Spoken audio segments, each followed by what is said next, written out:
E agora nós vamos falar sobre um tema que tem se tornado cada vez mais relevante no mundo do trabalho, o esgotamento profissional, que também é conhecido como síndrome de burnout. Esse problema afeta profissionais em todo o mundo e pode trazer consequências graves para a saúde física e mental das pessoas. Infelizmente, gente, a incidência de burnout continua aumentando.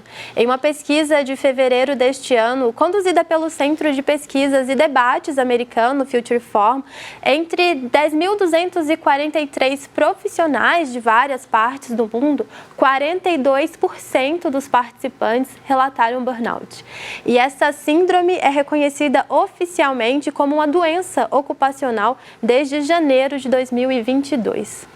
Bom, vamos entender um pouco sobre o esgotamento profissional?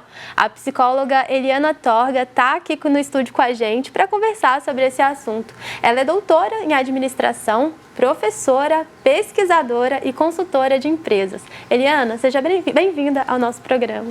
Obrigada, é um prazer estar aqui. Olha, a gente vive dias, assim, muito atarefados, falta tempo para o lazer, infelizmente, né, Eliana? Mas esse assunto tem sido falado mais, assim, da importância da gente tirar um tempinho para a gente, se cuidar. Fala para a gente, assim, num panorama geral, como que a gente pode definir a síndrome de burnout? A síndrome de burnout, ela é uma doença ocupacional que está relacionada ao trabalho especificamente, né?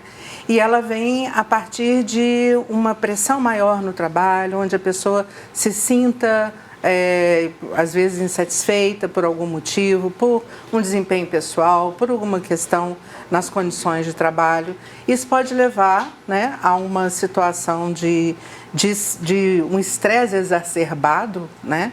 E aí isso caracteriza a síndrome de burnout, que tem alguns sintomas. Por isso que ela chama síndrome, porque são vários sintomas. E é importante que seja diagnosticado como síndrome, porque ela pode parecer que é alguma outra coisa, como depressão, transtorno de ansiedade, né? Então, é importante que seja diagnosticado como síndrome de burnout, porque aí vai ter um tratamento adequado. Esse tratamento adequado é muito importante, né? Assim, mas muito assertivo. Agora, a gente vê que todas as profissões estão sensíveis a essa síndrome, né? Cada profissional vai ter sua particularidade, mas eu vi que muitas pessoas da área da saúde têm a síndrome de burnout, né? Sim. Tem algumas profissões, então, que são mais afetadas do que outras? Sim. Bom, em primeiro lugar, assim, às vezes pessoas que trabalham juntas com a mesma atividade profissional, uma pode apresentar a síndrome de burnout e outra não. Isso depende muito de cada um, não existe uma receita, né?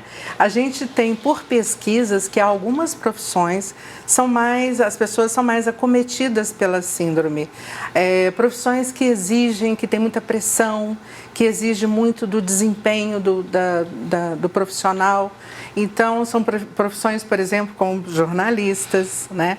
Professores, profissionais da área de saúde, psicólogo, profissionais da área da emergência. São profissionais que têm uma pressão diária maior, né? Tanto do ambiente, quanto também por uma pressão interna para o seu próprio desempenho. E o burnout vai estar sempre ligado, né, relacionado com uma profissão, então ele tem a ver com o trabalho. Sim. O burnout é sempre ligado à profissão, é uma doença ocupacional, né? Então, não existe burnout por um problema individual, pessoal, uma separação, alguma coisa assim. Já vai ser outra questão. É sempre em relação ao trabalho. E como a gente diferencia, por exemplo, né, a síndrome de um estresse do nosso dia a dia mesmo, assim? O que é mais impactante para você falar, isso daqui não é comum, não é algo normal? A gente tem durante a vida várias situações estressantes, né? Tem o estresse, que é um estresse bom, por exemplo, administrar a festa do casamento, né? Administrar a chegada de um filho. Tudo isso pode causar um certo estresse, mas é um estresse bom, né? Agora, depende também da forma como a gente conduz isso, né? Se é de uma forma mais positiva, mais construtiva, numa aceitação de que aquele momento pode ser crítico, mas que vai passar, né, em algum momento. Então, o estresse da vida, ele está presente desde a hora que a gente levanta, porque a gente precisa de energia para levantar da cama, né? A gente precisa ter motivação para isso. Então, ali já existe o estresse, que é uma energia necessária para a vida.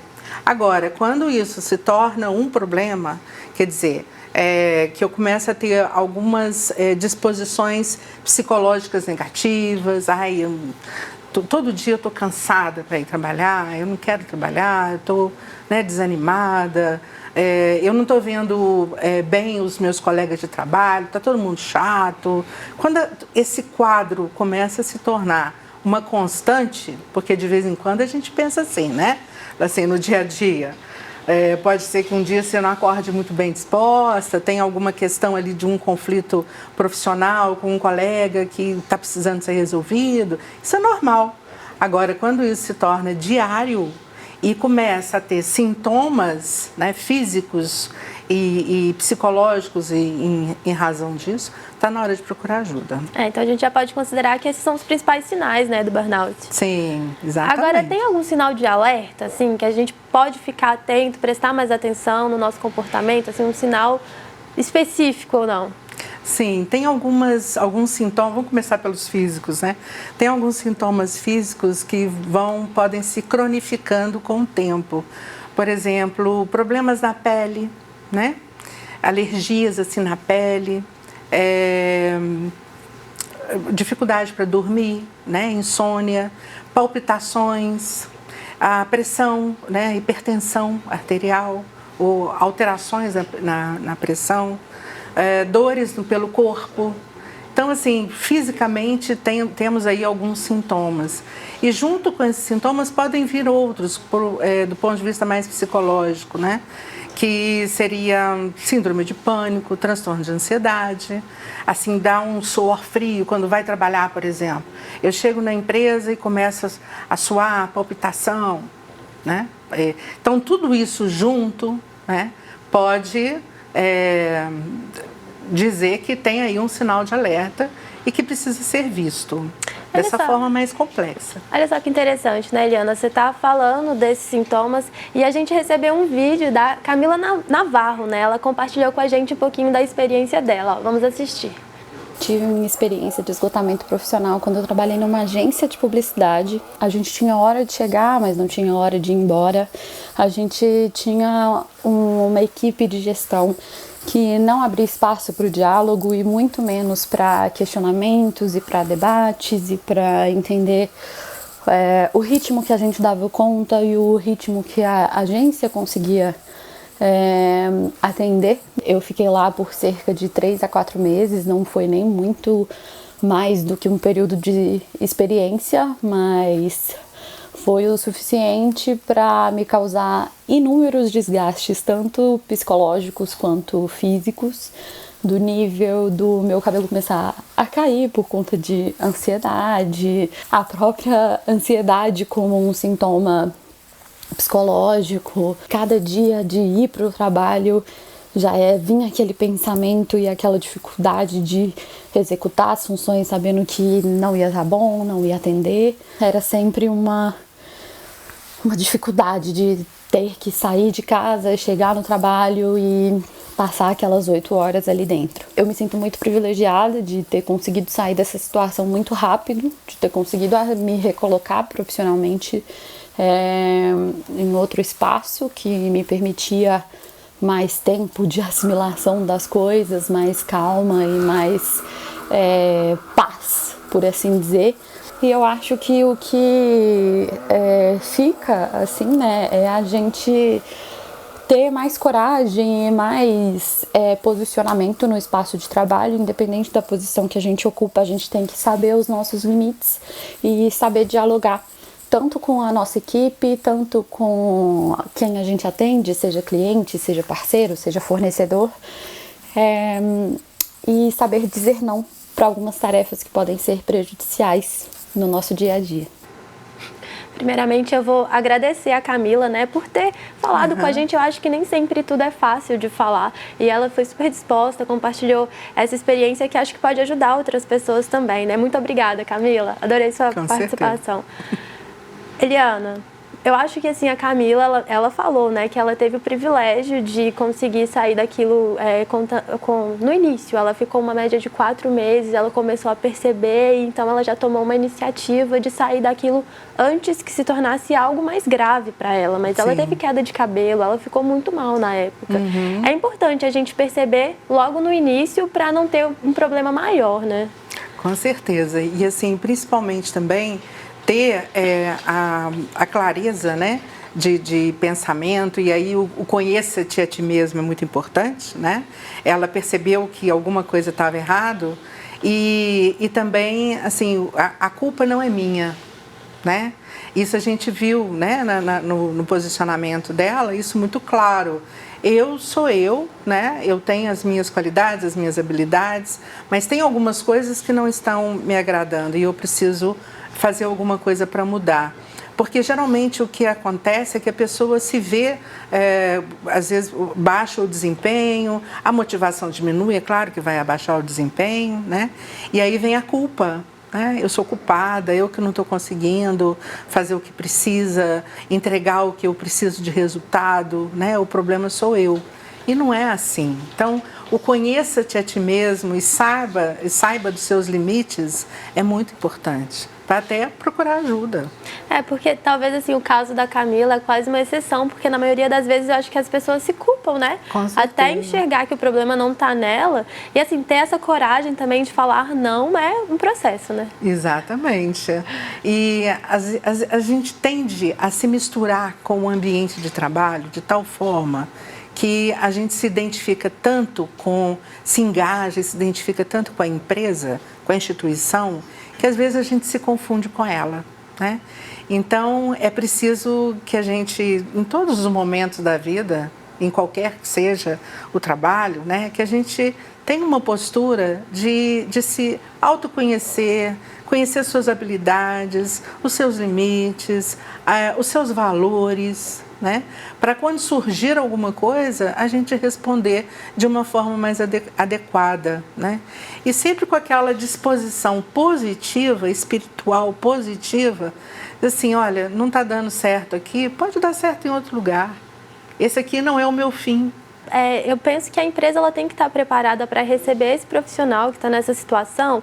E tem um outro lado também. Às vezes a pessoa percebeu que ela não está legal, ela não está bem, mas tem medo de, talvez no RH, talvez de comunicar à empresa, de ser punido, por exemplo, né? Qual que é a sua orientação? As pessoas devem sim informar a empresa do que ela está sentindo. Sim, a pessoa sempre deve informar a empresa, né? Buscar ajuda, o médico do trabalho, se a empresa, né, tiver, ou buscar também profissionais, médico, né, para poder ajudar aí a ver o que pode ser feito, né? Às vezes um afastamento temporário. Então, exatamente para prevenir, né, para que não haja necessidade de fazer um afastamento assim por licença, que a gente sabe que nas empresas existe um estigma com relação a isso, né? É bom que desde o princípio isso já seja comunicado, até para prevenir problemas do tipo, a pessoa vai diminuindo o seu desempenho, aí a empresa desliga o funcionário por achar que ele não está mais atendendo aos objetivos da empresa. E às vezes o não estar mais atendendo é porque ele já adquiriu uma doença relacionada ao trabalho. Se ele comunica antes, ele tem assegurado, né, a posição dele na empresa e a empresa é responsável também pelo seu tratamento. É importante. Tem que ter essa troca, né? Esse ambiente que a gente está trabalhando.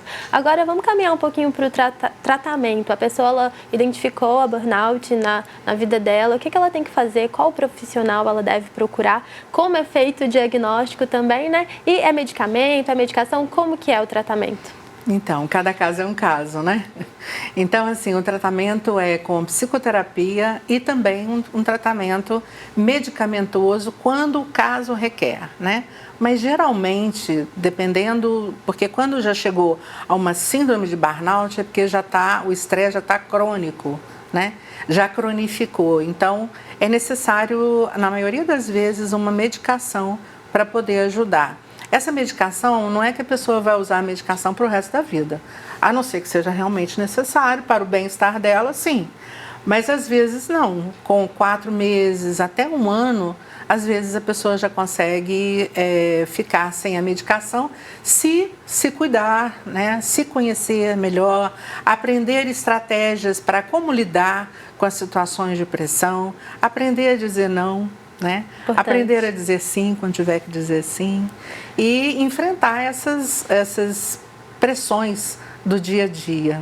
Sim, e caminhando já agora para o finalzinho, última pergunta, queria falar só sobre felicidade no trabalho, porque eu acho que é um tema interessante, porque o que é ser feliz no trabalho, né? A gente vê muito na internet, trabalhe com o que você ama e que você não vai trabalhar nunca, mas eu não sei se isso é verdade, não pode ser, né? Porque, nem sei, acho que não tem como uma pessoa ser feliz o tempo todo, a gente tem que aprender a identificar ali o que está causando talvez um estresse a mais, mas acho que os resultados trazem mais felicidade para a gente também, quando a gente gosta, vê uma evolução, isso é muito bom, né? Mas o que é ser feliz, essa busca infinita aí das pessoas?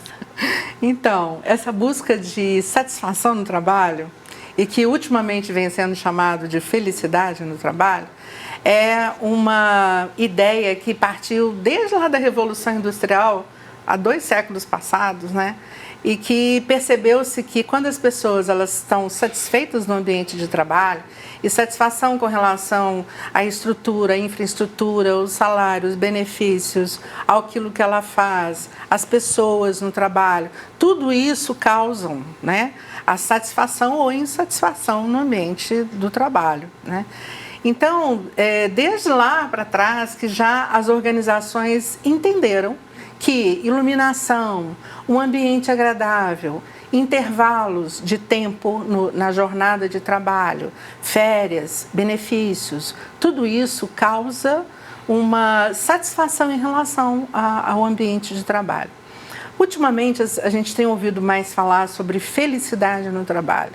Eu acho que essa palavra, às vezes, ela dá a entender que a felicidade é um estado permanente e futuro, né, que a gente vai alcançar. Mas parece meio utópico, né? Felicidade no trabalho, porque as condições de trabalho elas mudam, as pessoas mudam, as lideranças mudam, né? E a gente também muda. A gente às vezes muda a nossa expectativa com relação ao trabalho, né?